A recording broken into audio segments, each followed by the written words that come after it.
नीट paper फुटी प्रकरणातील मुख्य सूत्रधार पी.व्ही. कुलकर्णी याने बीड शहरामध्ये एक मोठं बांधकाम सुरू केलं होतं।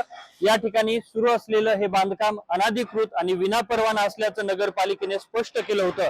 यानंतर नगरपालिकेच्या एका पथकाने या ठिकाणी येऊन संपूर्ण मोजदाद केली आणि यानंतर हे बांधकाम पाडून घेण्यात यावं, अन्यथा आपण तोडक कारवाई करू अशा पद्धतीचा इशारा नगरपालिकेने दिलेला होता।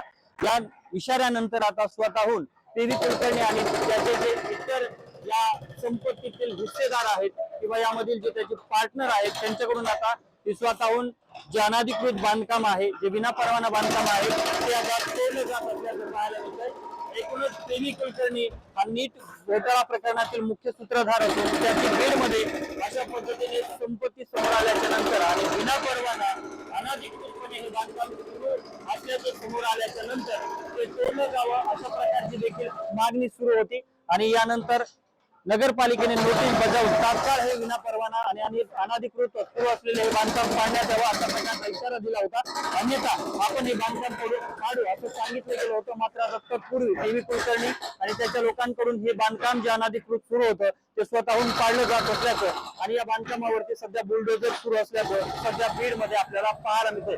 त्यामुळे प्रमोद सोम, अशोक काळकुटे, TV9 मराठी, बीड।